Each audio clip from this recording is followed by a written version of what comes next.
Dylan from Throttle Company here in Columbus, Ohio. We just got a very exciting shipment, so I'm going to go out here and show you guys. But we just got the brand new Scram. It is September 15th, 2022. We'll walk by all our new Interceptors, which we just got. And we're going to do an unboxing. We've got one of them still in the box. All the rest, these guys are setting them all up. We ordered 14, that's 2 of every color. There are 7 total colors.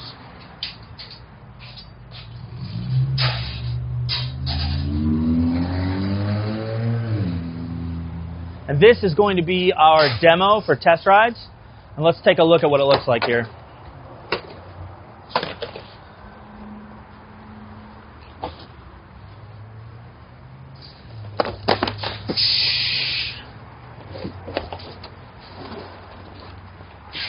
So the basics of the Scram 411 are, and you can even see it on the side cover there, it's a version of the Himalayan. So it's the same engine, same frame, a lot of the same parts as the Himalayan, the same tank, a lot of that same stuff.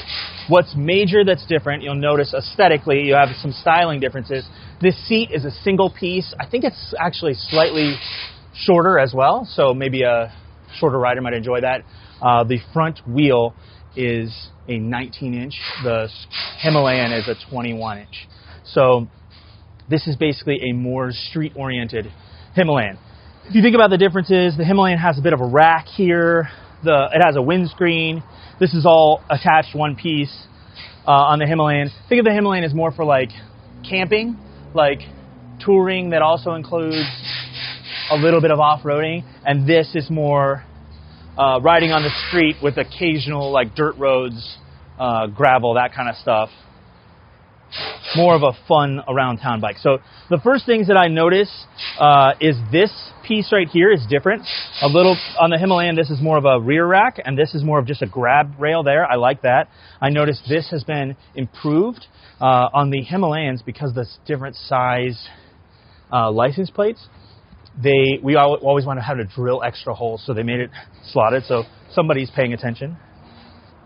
I noticed also, you can see it on all of these, and we'll go look at the other different variants here, but this piece is different. It's a little thicker, a little bit more rounded, more substantial. I really like the style of that. They continued this on. This was a thing that they introduced in the latest version of the Himalayan, but this panel to kind of cover that up. You see wires, you see the battery, so it's nice to be able to do that. All this stuff looks the same to me, except here, I do notice this is the Euro 5 exhaust. So we have never had an exhaust here in the U.S.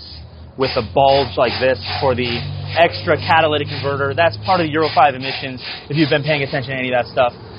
They're trying to make it harder to just add a slip-on exhaust and defeat all the emissions requirements. So they have to have a catalytic converter further up the chain, and that's what that is, in case you're wondering. Something that I know is contentious or controversial is this piece here. So on the Himalayan, part of the frame is that there's a tube that sticks out here. Maybe you want to look under here. This tube here goes through, and this is just the end piece of that tube. So somebody was saying it's meant to protect the fuel pump, and the fuel pump is right there. So it's sort of maybe that was their decision, why not to get rid of that. I do think that if this really, really bothered you, there's probably something you could do to minimize the appearance of it. I actually kind of like it. Speaking of things up here, I really like how much wider this front tire is. This is a 100 90/19, and the other ones are a 90 90/21, and on the Himalayan. And I just like the presence. I don't know if you guys have been following along. I guess it's not out here, but my own personal bike is a custom by me made scrambler in white and red of the Interceptor. So this is exactly what I'm into, is a little bit chunkier tire. Exactly what this bike is for, which is mostly riding on the street, but kind of the go anywhere urban scrambler, if you will. Something that's interesting about the gauge is obviously you've got this is all plastic, but it's really good looking and really substantial looking.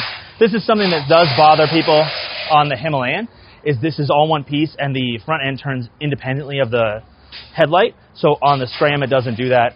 Got a little Royal Enfield touch here. You have just a speedometer, no tack on these bikes. And then the first 1,000 come with tripper. So these have tripper. That's what this little gauge is here. When you're not using it as turn-by-turn directions, it's just a clock. And then you've got your kind of simplified gauge.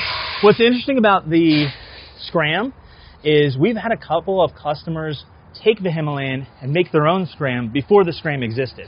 So they would take off all the guards, not usually change the wheels or anything, but just strip it down, add their own, just the headlight, just like they've done here. Sometimes take the gauges off, sometimes add or just do one single gauge. And so I don't know if Royal Enfield paid attention to people doing that, making their own customizations, but this is a great next iteration of what people were already doing. But it's mostly styling stuff.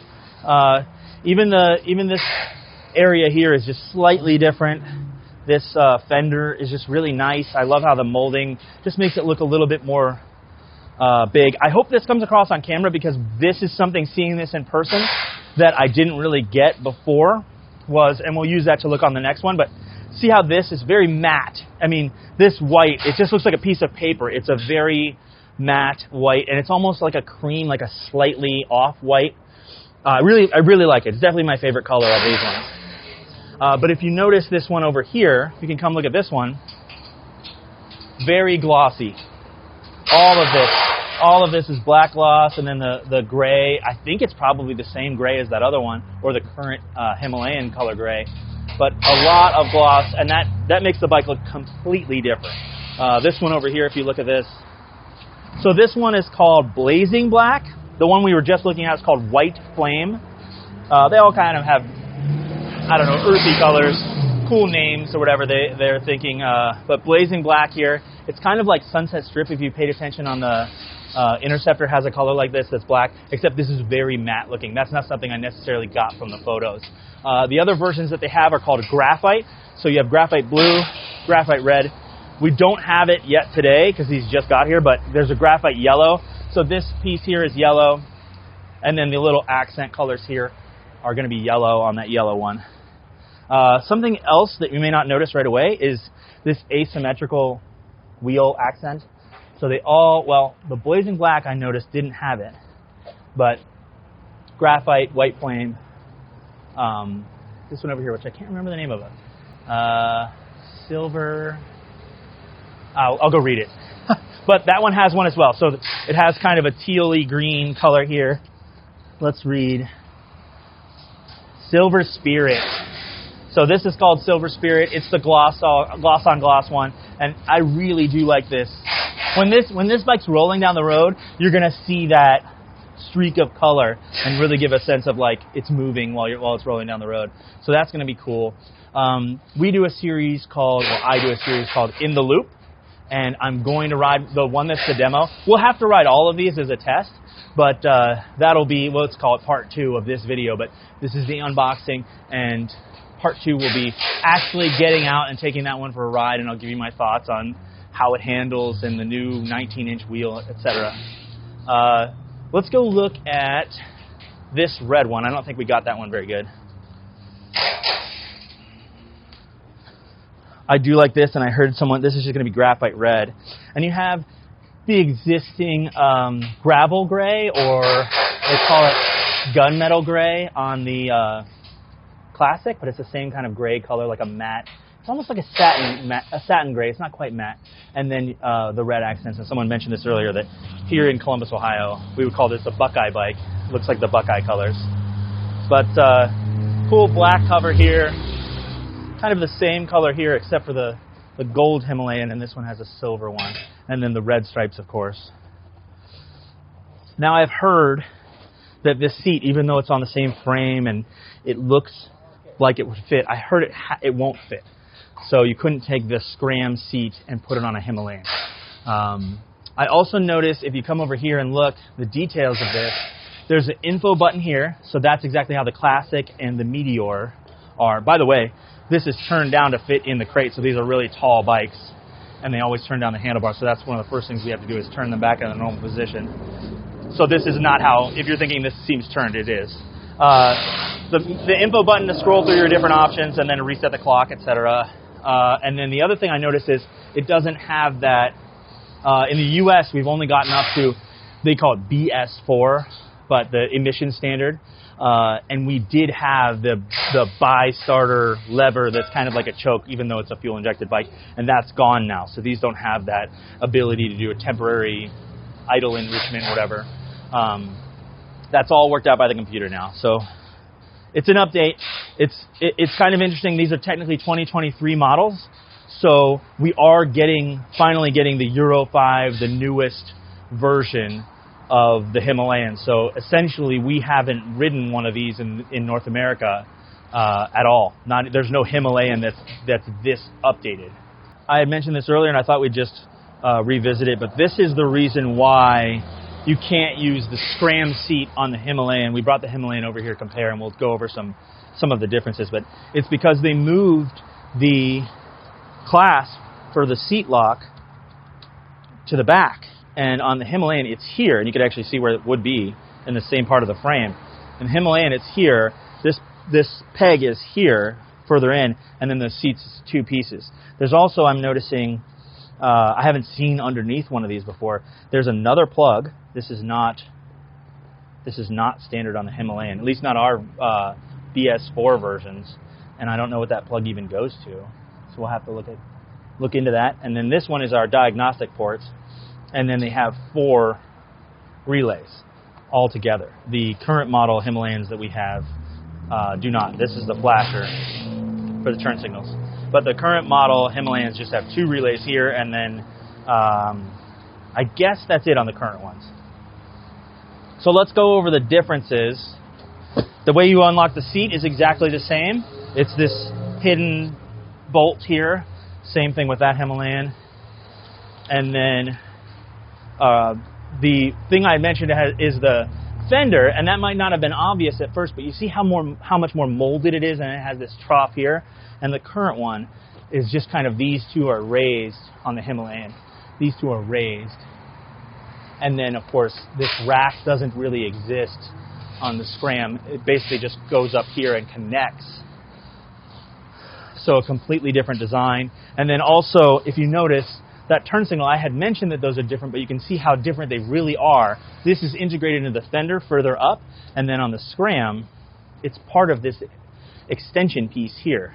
So much less intrusive into the fender design. And maybe you can see these side panels on the Himalayan completely flat. On the Scram, it has much more dimension to it. Tank's exactly the same, so those would be interchangeable. That'd be kind of a fun thing to do. If you want a Scram with a pine green tank, that'd be kind of fun. But no rack, and then, like I mentioned, the front headlight doesn't turn on the Himalayan, but it would on the Scram. And you can get an idea here how much bigger a 21-inch wheel is compared to the 19. So it may not seem like much, but this seems extra large, and this just feels a little bit more proportionate. I don't see too many other differences here on the front end. Obviously, they cleaned up everything here, and these are these little fill panels that they've added. And the dash is a much more simple, of course, on the Scram.